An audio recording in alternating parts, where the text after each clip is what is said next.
ಇಬ್ಬರಲ್ಲಿ ಒಬ್ರು ಅಥಾರಿಟಿ ಇಬ್ಬರಿಗೆ ಇರೋದು, ಇನ್ಯಾರಿಗೂ ಅಥಾರಿಟಿ ಇಲ್ಲ. ಯಾಕೆಂದರೆ ಪಾಪ ಬರ್ತಾರೆ, ನನಗೆ ಭಾಳ ಬೇಸರ ಇದೆ ನಮ್ಮ ಉಳಿದ ಪೊಲೀಸ್ ಇಲಾಖೆಯವ್ರ ಮೇಲೆ, ಇನ್ಸ್ಪೆಕ್ಟರ್ಗಳ ಮೇಲೆ. ನಾವು ಹೋಗಿ ಮಾಹಿತಿ ಕೊಟ್ಟರೆ ಡಿ ಸಿ ಕೈಲಿ ಮಾಡಿಸ್ತಾರೆ ರೀ, ಯಾರು ರಾಜಕಾರಣಿಗಳು ಮಾಡ್ತಾರೆ.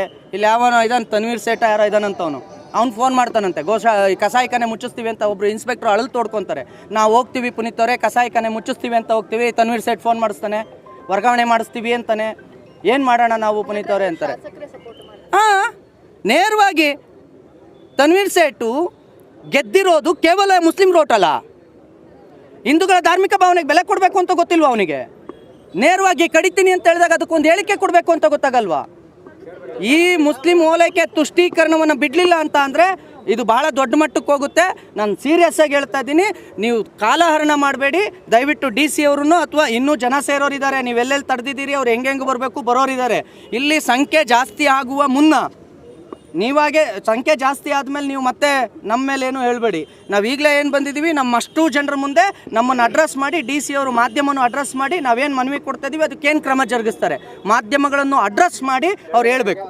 ಇಲ್ಲ ಅಂತಂದರೆ ನೀವು ನಮ್ಮ ಮೇಲೆ ಏನು ಮಾಡ್ತೀರಿ ನೀವು ಮಾಡಿ, ನಾವು ನಾಳೆ ಏನು ಕರೆ ಕೊಡಬೇಕು ಅದನ್ನು ಕರೆ ಕೊಡ್ತೇವೆ. ಗೋಹಂತಕ ಕಸಾಯಿಖಾನೆ ನಡೆಸುವಂಥ ಮಾಲೀಕ ಅವನು ಬರೀ ಯಾವುದೋ ಒಬ್ಬ ಸಾಮಾನ್ಯ ವ್ಯಕ್ತಿ ಆಗಿದ್ದಿದ್ರೆ ಇದು ಮಾಡ್ತಿರಲಿಲ್ಲ. ಯಾರವನು ವಾಹಿದ್ ಅನ್ನೋನಿದ್ದಾನೆ, ಅವನು ಕಸಾಯಿಖಾನೆಗಳಿದ್ದಾವೆ. ಅವನು ಇಲ್ಲಿ ಪೂರ್ತಿ ಅಕ್ರಮವಾಗಿ ಕಾನೂನು ಬಾಹಿರವಾಗಿ ಗೋವುಗಳನ್ನು ನಿತ್ಯ ಹತ್ಯೆ ಮಾಡೋದು. ತಾಕತ್ತಿದ್ರೆ ಏನದು ಮಂಡಿ ಮೊಹಲಾಗ ಅಲ್ಲಿಗೆ ಬಾ ಅನ್ನೋದು, ತಾಕತ್ತಿದ್ರೆ ಶಾಂತಿನಗರಕ್ಕೆ ಬಾ ಅನ್ನೋದು, ತಾಕತ್ತಿದ್ರೆ ಉದಯಗಿರಿಗೆ ಬಾ ಅನ್ನೋದು. ಏನು ಉದಯಗಿರಿ ಶಾಂತಿಗಿರಿ ಏನು ಪಾಕಿಸ್ತಾನದಲ್ಲಿದ್ದಾವ ಇಲ್ಲ ಮೈಸೂರಲ್ಲಿದ್ದಾವ?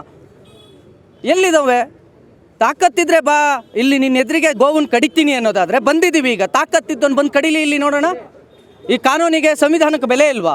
ಸಂವಿಧಾನದಲ್ಲಿ ಕಾನೂನಿನಲ್ಲಿ ಮೀರಿ ನಡ್ಕೊಳ್ತಾರೆ ಅನ್ನೋದಾದ್ರೆ ಇಲ್ಲಿ ಕಮಿಷನರ್ ಏನು ಮಾಡ್ತಿದ್ದಾರೆ? ನಾನು ಈಗ ಇಲ್ಲೇ ಸ್ಪಾಟಲ್ಲಿ ಬೇಕಾದ್ರೆ ನಿಂತ್ಕೊಂಡು ಎಲ್ಲೆಲ್ಲಿ ಕಸಾಯಿಖಾನೆಗಳು ಇವಾಗಲೂ ಓಪನ್ ಇದ್ದಾವೆ ಅನ್ನೋ ದಾಖಲೆಗಳ ಸಮೇತ ಕೊಡ್ತೀನಿ. ಏನು ಮಾಡ್ತಿದ್ದಾರೆ ಪೊಲೀಸ್ ಇಲಾಖೆಯವರು?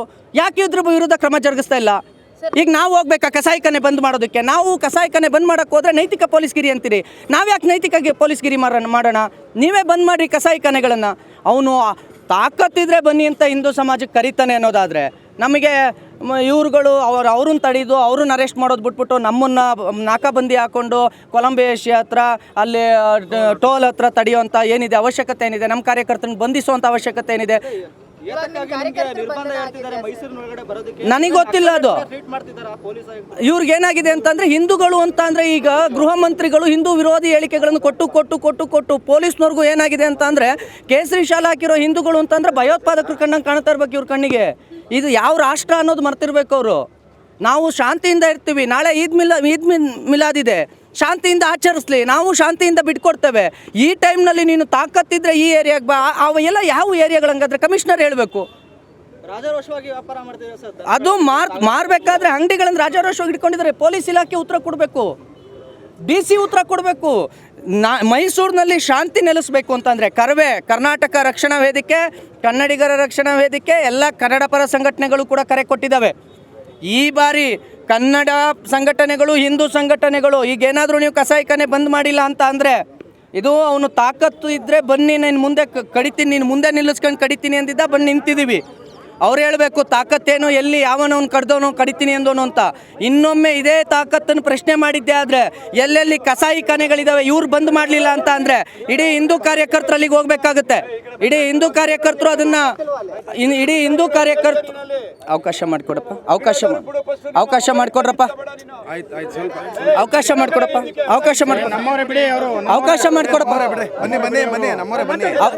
ಅವಕಾಶ ಮಾಡಿಕೊಡ ಸಚಿನ್.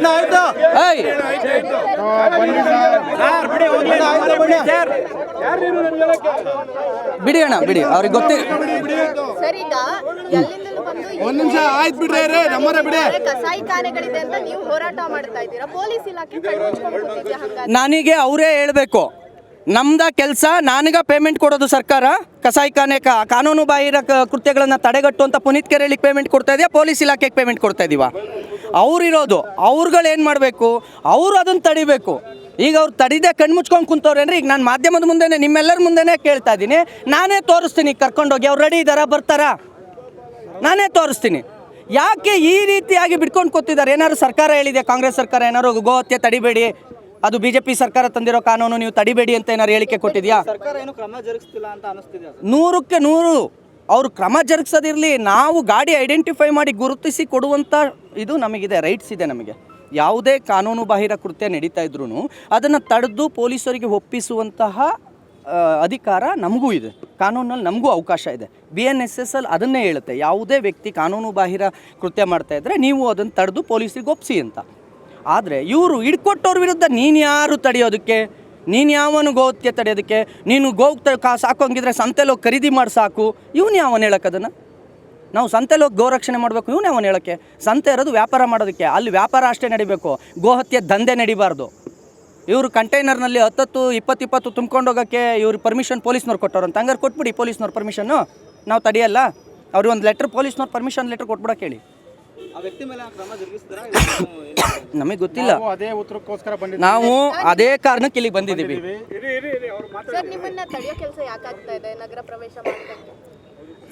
ಇದನ್ನು ನಾವು ಅದನ್ನೇ ಹೇಳ್ತಾ ಇದ್ದೀವಿ. ಇವ್ರು ಹೇಳ್ತಾರೆ ಈದ್ ಮಿಲಾದ್ ದಿನ ಕರೆ ಕೊಟ್ಟವ್ರು ಯಾರು? ಬನ್ನಿ ತಾಕತ್ತಿದ್ರೆ ಅಂತ ಹಿಂದೂ ಸಮಾಜಕ್ಕೆ ಅವ್ರು ಕರೆ ಕೊಟ್ಟಿರೋದು. ಇವ್ರು ಪೊಲೀಸ್ನವ್ರು ಹೇಳ್ತಾರೆ ಈದ್ ಮಿಲಾದ್ ಇದೆ, ನೀವುಗಳು ಬರಬೇಡಿ. ಈದ್ ಮಿಲಾದ್ ಇದ್ರೆ ನಾವು ಯಾಕೆ ಬರಬಾರ್ದು?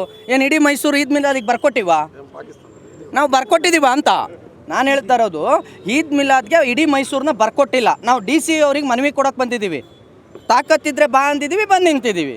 ಇಷ್ಟೇ ನಮ್ಮದು. ನಾವೇನಾದ್ರು ಇಲ್ಲಿ ಪ್ರತಿಭಟನೆ ಮಾಡ್ತಾಯಿದ್ದೀವ? ರಸ್ತೆ ತಡೆ ನಡೆಸ್ತಾ ಇದ್ದೀವ? ಬೇರೆ ಏನಾದರೂ ಮಾಡ್ತಿದ್ದೀವ? ಏನಿಲ್ಲ, ಶಾಂತಿಯುತವಾಗಿ ನಿಂತಿದ್ದೀವಿ. DC ಅವ್ರು ಬರಲಿ, ಮನವಿ ತೊಗೊಳ್ಳಿ. DC ಅವರು, ಹಿಂದೂ ಕಾರ್ಯಕರ್ತರು, ಹಿಂದೂ ಸಂಘಟನೆಗಳು ಯಾವುದೇ ಮನವಿ ಕೊಡೋಕೆ ಬಂದರೂ ತೊಗೊಳ್ತಾ ಇಲ್ಲ. ಪಕ್ಷಪಾತವನ್ನು DC ಅವ್ರು ಮಾಡಬಾರ್ದು. ಒಂದು ಜಿಲ್ಲೆಗೆ ದಂಡಾಧಿಕಾರಿಗಳಿದ್ದಾರೆ. ನಾವು ಬೇರೆ ಯಾರು ಬಂದರೂ ಇಮಿಡಿಯೇಟ್ ಬಂದು ಮನವಿ ತೊಗೊಳ್ತಾರೆ. ನಾವು ಬಂದರೆ ಯಾಕೆ ಬರೋಲ್ಲ? ಹಿಂದೂ ಕಾರ್ಯಕರ್ತರುಗಳು ಬಂದರೆ ಯಾಕೆ ತೊಗೊಳ್ಳಲ್ಲ ನೀವು ಮನವಿನ? DC ಅವರೇ ಖುದ್ದು ಇಲ್ಲಿಗೆ ಬಂದು ಮನವಿನ ತೊಗೊಳ್ಳೋ ತನಕ ನಾವಿಲ್ಲಿಂದ ಹೋಗೋದಿಲ್ಲ. DC ಅವರೇ ಬರಬೇಕು. ನನಗೆ DC ಅವರು ಇಲ್ಲ ನಮ್ಮ ಪೊಲೀಸ್ ಕಮಿಷನರು ಇಬ್ಬರಲ್ಲಿ ಒಬ್ಬರು ಬಂದು ಇಲ್ಲಿಗೆ ತೊಗೋಬೇಕು. ಯಾಕೆಂದರೆ ಪಾಪ ರೀ, ಸತ್ಯ ಹೇಳ್ತೀನಿ, ಇನ್ಸ್ಪೆಕ್ಟರ್ಗಳು ಏನೂ ಮಾಡೋಕ್ಕಾಗಲ್ಲ. ಒಂದು ಠಾಣೆಗೆ ಅಧಿಕಾರ ಕೊಟ್ಟಿರ್ತಾರೆ, ಏನೂ ಮಾಡೋಕ್ಕಾಗಲ್ಲ. ಕಮಿಷನರ್ ಅವರೇ ಇಲ್ಲಿಗೆ ಬರಬೇಕು, ನಮ್ಮ ಮನವಿನ ಸ್ವೀಕರಿಸಬೇಕು. ಇಲ್ವಾ DC ಬರಬೇಕು, ನನ್ನ ಮನವಿ ಸ್ವೀಕರಿಸಬೇಕು. ಇಬ್ಬರಲ್ಲಿ ಒಬ್ಬರು ಪೊಲೀಸ್ ಕಮಿಷನರ್ ಬರಬೇಕು ಮೈಸೂರು, ಅಥವಾ ಡಿಸ್ಟಿಕ್ ಕಮಿಷನರ್ ಯಾರಿದ್ದಾರೆ DC ಅವರು ಬರಬೇಕು. ಇಬ್ಬರಲ್ಲಿ ಒಬ್ಬರು ಬಂದು ಮನವಿ ಸ್ವೀಕರಿಸಲಿಲ್ಲ ಅಂದರೆ ನಾವು ಯಾರೂ ಇಲ್ಲಿಂದ ಒಂದು ಇಂಚು ಕದಲಲ್ಲ. ಸರ್, ಈ ವಿಚಾರವಾಗಿ ಹೋರಾಟಗಳಾಗುತ್ತೆ, ತಡಿಲಿಲ್ಲ ಅಂದರೆ ಆಗುತ್ತೆ ಮೇಡಮ್. ಆ 100% ಇವರು ಗೋಹತ್ಯೆಯನ್ನು ತಡಿಲಿಲ್ಲ ಅಂದರೆ ನಾವು ತಡಿತೀವಿ. ಅದು ನಮ್ಮ ಧಾರ್ಮಿಕ ಭಾವನೆ ಮತ್ತು ಸಂವಿಧಾನ ಬಾಹಿರ ಕೃತ್ಯಗಳು ಶಾಂತಿನಗರದಲ್ಲಿ ನಡೆದ್ರು ತಡಿತೀವಿ, ಉದಯಗಿರಿಯಲ್ಲಿ ನಡೆದ್ರು ತಡಿತೀವಿ, ಮಂಡಿ ಮಹಲದಲ್ಲಿ ನಡೆದ್ರು ತಡಿತೀವಿ. ಕಾನೂನು ಬಾಹಿರ ಅದನ್ನು ಕಮಿಷನರ್ ಹೇಳ್ಬೇಕು, ನಾವು ಹೇಳಬಾರ್ದು. ಯಾಕೆ ವಿದ್ಯಾರಣ್ಯಪುರದಲ್ಲಿ ನಡೆಯಲ್ಲ, ಬೇರೆ ಕಡೆ ಯಾಕೆ ನಡೆಯಲ್ಲ, ಅಲ್ಲಿ ಮಾತ್ರ ಯಾಕೆ ಕಾನೂನು ಬಾಹಿರ ನಡೀತವೆ, ಅಲ್ಲಿ ಮಾತ್ರ ಯಾಕೆ ಕಾನೂನು ಬಾಹಿರ ಕೃತ್ಯಗಳು ನಡೀತವೆ ಅಂತ ಅವ್ರು ಹೇಳಬೇಕು, ನಾವು ಹೇಳೋದಿಲ್ಲ. ಅಂದರೆ ಅದೇನು ಬರ್ಕೊಟ್ಬಿಟ್ಟಿದ್ದಾರೆ ಏರಿಯಾಗಳನ್ನ ಅಂತ DC ಅವ್ರು ಏನಾರು ಹೇಳಬೇಕು. ಇಂತಿಷ್ಟು ಏರಿಯಾಗಳು ಸಂವಿಧಾನದ ಯಾವ ಇದು ಪಾಲನೆ ಇಲ್ಲ, ಇಲ್ಲಿ ಯಾವುದು ತೊಂದರೆ ಇಲ್ಲ, ನೀವುಗಳನ್ನ ಇದನ್ನು ನಡೆಸ್ಬೋದು ಅಂತ DC ಅವ್ರು ಏನಾದ್ರು ಬರ್ಕೊಟ್ಟಿದ್ದಾರೆ ಅನ್ನೋದು ನಾನು ಕೇಳಬೇಕು. ಅದಕ್ಕೆ ಬಂದಿದ್ದೀವಿ. ಅವ್ರು ಹೇಳಿಕೆ ತೊಗೋಬೇಕು. ಈಗ ನಾನು ಅವ್ರು ಹೇಳಿಕೆ ತೊಗೊಂಡ್ಮೇಲೆ ನಿಮಗೆ ಅಡ್ರೆಸ್ ಮಾಡೋಕ್ಕಾಗುತ್ತೆ ಅವ್ರೇನು ಹೇಳ್ತಾರೆ ಅಂತ. ಯಾಕೆ ಇದನ್ನು ಫ್ರೀ ಬಿಟ್ಕೊಂಡಿದ್ದಾರೆ, ಅವ್ನು ಯಾವ ಆಧಾರದ ಮೇಲೆ ಹೇಳ್ತಾನೆ ನಾನು ಕಡಿತೀನಿ ಅಂತ. ಅವ್ನು ಹೇಳ್ತಾನೆ, ಇನ್ನೂ ಮುಂದುವರೆದು ಏನು ಹೇಳ್ತಾನೆ ಗೊತ್ತಾ, ನಾವು ನಿತ್ಯ ಕಡಿತೀವಿ, ನಿತ್ಯ ಮಾರ್ತೀವಿ, ತಾಕತ್ತಿದ್ರೆ ತಡೀರಿ. ಇಲ್ಲಿಗೆ ಬಂದಿರೋದು ತಾಕತ್ ಮೇಲೇ. ಈಗ ಪೊಲೀಸ್ನವರು ನಮಗೆ ಬಿಡ್ಲಿ ದಾರಿನ, ನಾವು ಹೋಗ್ತೀವಿ ಮಂಡಿ ಮೊಹಲ್ಲಾಗ ಹೋಗಿ ಗೋವನ್ನು ರಕ್ಷಣೆ ಮಾಡಿ ಅಲ್ಲಿರ್ತಕ್ಕಂಥ ಅಷ್ಟು ಕಸಾಯಿಖಾನೆಗಳನ್ನು ಮುಚ್ಚಿಸೋ ತಾಕತ್ ಇಡೀ ಹಿಂದೂ ಸಮಾಜಕ್ಕಿದೆ. ನಾವು ತಡಿತೀವಿ. ನಾನು ಹೇಳ್ತಾ ಇರೋದು, ನೀವು ಇದು ಇಡೀ ಕಾರ್ಯಕರ್ತರು ಎಲ್ಲೆಲ್ಲಿಂದ ಬರಬೇಕಿತ್ತೋ, ನಂಜನಗೂಡಿಂದ ಬರೋರನ್ನ ಅಲ್ಲಿ ನಾಕಾಬಂದಿ ಹಾಕಿ ತಡೆದಿದ್ದಾರೆ, ಹುಣಸೂರಿಂದ ಬರೋರನ್ನ ಅಲ್ಲಿ ನಾಕಾಬಂದಿ ಹಾಕಿ ತಡೆದಿದ್ದಾರೆ, ಬೆಂಗಳೂರಿಂದ ಬರೋ ಎಲ್ಲ ಗಾಡಿಗಳನ್ನು ಟೋಲಲ್ಲಿ ತಡೆದು ನಿಲ್ಲಿಸಿದ್ದಾರೆ. ಯಾಕೆ ತಡೆದು ನಿಲ್ಲಿಸಿದ್ರು? ಎದುರಿಸೋದಾ? ಈಗ ಇಲ್ಲಿಗೆ ಬಂದಿದ್ದೀವಿ, ಏನು ಮಾಡ್ತಿದ್ದೀವಿ ನೀವೇ ಹೇಳ್ರಿ. ಕಾನೂನು ಬಾಹಿರ ಕೃತ್ಯ ಏನಿಲ್ಲಿ? DC ಅವ್ರಿಗೆ ಆಫೀಸಿಗೆ ಮನವಿ ಕೊಡೋಕೆ ಇಷ್ಟು ಜನ ಇಲ್ಲಿ ಸೇರ್ಕೊಂಡಿದ್ದೀವಿ. ರಸ್ತೆಗೆ ತೊಂದರೆ ಆಗ್ತಿದೆಯಾ? ಇಲ್ಲ. ಯಾರಿಗಾದರೂ ಸಾರ್ವಜನಿಕರಿಗೆ ತೊಂದರೆ ಆಗ್ತಿದೆಯಾ? ಇಲ್ಲ. ಸಾರ್ವಜನಿಕರಿಗೆ ತೊಂದರೆ ಕೊಡದೆ ಪ್ರತಿಭಟಿಸುವ ಹಕ್ಕು ನನಗಿದೆ, ನನಗೆ ಕೊಟ್ಟಿದೆ ಸಂವಿಧಾನ. ಆ ಹಕ್ಕನ್ನು ಪೊಲೀಸ್ನವ್ರಿಗೆ ಕಿತ್ಕೊಳ್ಳೋದಕ್ಕೆ ರೈಟ್ಸ್ ಇಲ್ಲ. ನಾನು ಬಂದಿದ್ದೀನಿ, DC ಅವ್ರನ್ನ ಕರೆಸಿ, ನೀವೇನು ಮಾತಾಡ್ತೀರಾ ಮಾತಾಡಿ, ಇಲ್ಲ ಪೊಲೀಸ್ ಕಮಿಷನರ್ ಅವ್ರು ಬರಲಿ, ಅವ್ರು ಆನ್ಸರ್ ಮಾಡಲಿ. ಇಬ್ಬರಲ್ಲಿ ಒಬ್ಬರು ನಮಗೆ ಆನ್ಸರಬಲ್ ಆಗಲೇಬೇಕು ಇವತ್ತು. ನೀವು ಇಲ್ಲ ನಾವು ಯಾರೋ ಕಳಿಸ್ತೀವಿ ಅವರು ತಗೊಳ್ತಾರೆ ನನ್ನ ಮೇಲೇ, ನನಗೆ ನಮ್ಮ ಇಡೀ ಹಿಂದೂ ಕಾರ್ಯಕರ್ತರು ಯಾರಾದರೂ ಒಪ್ಪಿಗೆ ಇದೆಯೇನಪ್ಪ? ಯಾರಿಗೂ ಒಪ್ಪಿಗೆ ಇಲ್ಲ. ಒಂದು ಹೆಜ್ಜೆ ನಾವು ಇನ್ನೂ ಒಂದು ಹೇಳ್ತಾ ಇದ್ದೀವಿ, ನೀವು ನಮ್ಮ ಮೇಲೆ ಫೋರ್ಸ್ಫುಲಿ ಬರೋಕ್ಕೆ ಹೋದರೆ, ಫೋರ್ಸ್ಫುಲಿ ನೀವೇನಾದ್ರು ನಮ್ಮ ಮೇಲೆ ಅಟ್ಯಾಕ್ ಮಾಡೋಕ್ಕೆ ಹೋದರೆ ಅದು ಚಂದ ಅಲ್ಲ, ಅದು ಒಳ್ಳೇದಲ್ಲ. ಶಾಂತಿಯುತವಾಗಿದ್ದೀವಿ, ಶಾಂತಿಯುತವಾಗಿ ಬಂದು ನಿಂತಿದ್ದೀವಿ. ನೀವು ನಮ್ಮನ್ನು ಫೋರ್ಸ್ಫುಲಿ ಮಾಡಿದ್ರೆ ನಾಳೆ ಈದ್ ಮಿಲಾದ್ ಇದೆ, ನಾವು ಮೈಸೂರು ಬಂದು ಕರೆ ಕೊಟ್ಬಿಡ್ತೀವಿ. ಕರೆಕ್ಟ್. ನಾವು ಶಾಂತಿಯುತವಾಗಿ ಇವತ್ತು ಬಂದು ಕಮಿಷನರ್ ಆನ್ಸರ್ ಮಾಡಿ ಡಿ ಸಿ ಅವ್ರು ಆನ್ಸರ್ ಮಾಡಲಿ.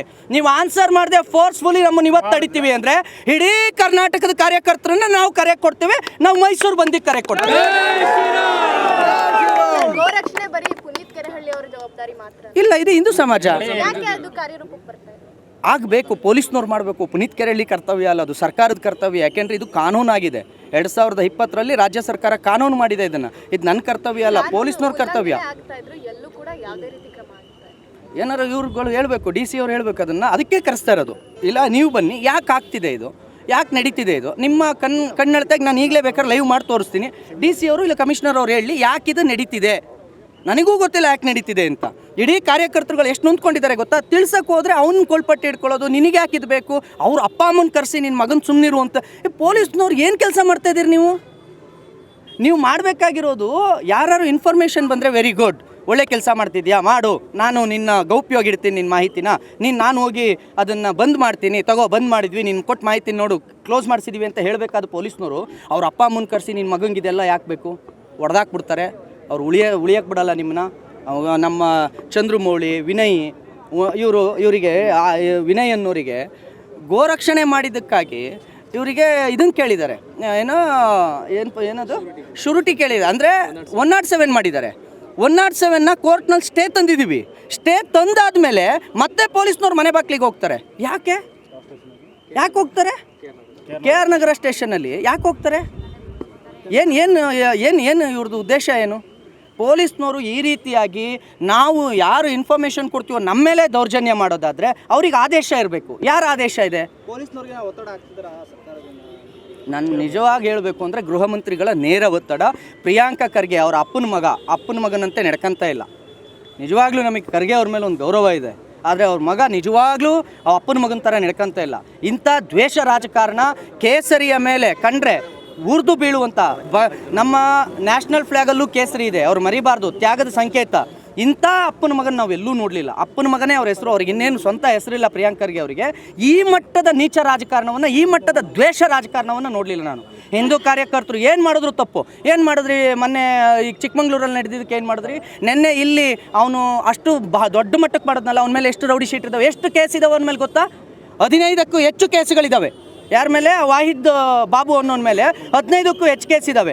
ನಮ್ಮದನ್ನು ಬೇಲ್ ಕ್ಯಾನ್ಸಲ್ ಹಾಕೋಕ್ಕೆ ನೀವು ಆದೇಶ ಮಾಡೋಕ್ಕೆ ಗೊತ್ತಾಗುತ್ತೆ ಪ್ರಿಯಾಂಕಾ ಖರ್ಗೆ ಅವರಿಗೆ. ಅವನದನ್ನು ಏನು ಮಾಡಬೇಕು ಅಂತ ಗೊತ್ತಾಗೋದಿಲ್ವಾ? ಒಂದು ಕಣ್ಣಿಗೆ ಸುಳ್ಳು, ಒಂದು ಕಣ್ಣಿಗೆ ಸುಣ್ಣ, ಒಂದು ಕಣ್ಣಿಗೆ ಬೆಣ್ಣೆ. ಇದು ಬೇಡ. ನಾವು ಇಲ್ಲೇ ಇರ್ತೀವಿ, ಶಾಂತಿಯುತವಾಗಿ ಬರಲಿ. ಡಿ ಸಿ ಅವರು ನಮ್ಮೆಲ್ಲರನ್ನ ಅಡ್ರೆಸ್ ಮಾಡಲಿ, ಪುನೀತ್ ಕೆರೆಹಳ್ಳಿ ಒಬ್ಬನನ್ನಲ್ಲ. ಹಿಂದೂ ವಿರೋಧಿ ನೀತಿ ಅನುಸರಿಸ್ತಾ ಇದ್ದಾರೆ. ಹಿಂದೂ ವಿರೋಧಿ ಅಲ್ಲ, ಹಿಂದೂ ದ್ವೇಷ ನೀತಿ. ಹಿಂದೂಗಳನ್ನು ವಿರೋಧ ಮಾಡಿ ನಿಮಗೆ ವಿರೋಧ ಮಾಡೋಕ್ಕೆ ರೈಟ್ಸ್ ಇದೆ, ದ್ವೇಷ ಮಾಡೋಕ್ಕೆ ರೈಟ್ಸ್ ಇಲ್ಲ ಅಲ್ವಾ? ದ್ವೇಷ ಮಾಡೋಕ್ಕೆ ರೈಟ್ಸ್ ಇಲ್ಲ. ನಿತ್ಯ ಬೆಳಗಾದ್ರೆ ನನ್ನ ಕಾರ್ಯಕರ್ತರು ಡಾಕ್ಟರ್ ನಾಗೇಂದ್ರ ಅವರಾಗಿರ್ಬೋದು, ನಮ್ಮ ರಾಜ್ಯಾಧ್ಯಕ್ಷರಾದಂಥ ಚೇತನ್ ನಾಯ್ಕ ಆಗಿರ್ಬೋದು, ದಿನ ಬೆಳಿಗ್ಗೆ ಆದರೆ 10 ಬಾಂಗ್ಲಾ ವಲಸಿಗರು ನೀಡ್ಕೊಡ್ತಾ ಇದ್ದಾರೆ. ಒಂದು ದಿವಸ ಆಪರೇಷನ್ ಮುಕ್ತ ಅಂತ ನೀವು ಮಾಡಿದ್ರಿ. ಒಂದಿನ ರಾಷ್ಟ್ರ ರಕ್ಷಣಾ ಪಡೆ ಮತ್ತು ನಮ್ಮ ಹಿಂದೂ ಕಾರ್ಯಕರ್ತರು ನಿರಂತರವಾಗಿ ಇದುವರೆಗೂ 300 ಜನರ ಅಕ್ರಮ ಬಾಂಗ್ಲಾ ವಲಸಿಗರು ಇಟ್ಕೊಟ್ಟಿದ್ದೀವಿ. ಪ್ರಿಯಾಂಕರ್ಗೆ ಅವ್ರು ಹೇಳ್ತಾರೆ ನಾನು ಆದೇಶ ಮಾಡಿದ್ದೀನಿ. ಏನು ಆದೇಶ ಮಾಡಿದ್ದೀರಿ? ಒಂದು ದಿವಸ ಹೋಗ್ಬಿಟ್ಟು 4 ಗುಡಿಸ್ಬಿಟ್ಟು ಬರೋದಾ? ಹಿಡಿದು ಕೊಟ್ಟವ್ರ ಮೇಲೆ FIR ಮಾಡ್ತಿದ್ದಾರೆ. ಮಾಡಿದ್ರೆ ನಮಗೆ ನ್ಯಾಯ ಕೊಡುತ್ತೆ. ನಾನು ಈಗಲೂ ಅದನ್ನೇ ಹೇಳ್ತಾ ಇರೋದು. ಈಗ ಇಲ್ಲಿಗೆ ಬಂದಿರೋದು ಗೋವಿನ ವಿಚಾರವಾಗಿ ನಾನು ಹೇಳ್ತಾ ಇದ್ದೀನಿ. ಡಿ ಸಿ ಅವ್ರು ಬಂದು ಯಾಕೆ ನಿಮ್ಮ ವ್ಯಾಪ್ತಿಯಲ್ಲಿ, ಡಿ ಸಿ ಅವರು ತನ್ನ ವ್ಯಾಪ್ತಿಯಲ್ಲಿ, ಕಮಿಷನರ್ ತನ್ನ ವ್ಯಾಪ್ತಿಯಲ್ಲಿ ಯಾಕೆ ಗೋ ಹತ್ಯೆ ನಡೀತಾ ಇದೆ ಅದನ್ನು ತಡೆಯೋದಕ್ಕೆ ನೀವೇನು ಕ್ರಮ ಜರುಗಿಸ್ತೀರಿ? ಇಷ್ಟನ್ನು ಶಾಂತಿಯುತವಾಗಿ ಎಲ್ಲರಿಗೂ ಹೇಳಿದ್ರೆ ಆಯ್ತಲ್ವೇನಪ್ಪ? ಒಂದು ಮಾತನ್ನು ಡಿ ಸಿ ಅವರು ನಮಗೆ ಕೊಡಬೇಕು, ಇಲ್ವಾ ಕಮಿಷನರ್ ಬಂದು ನಮಗೆ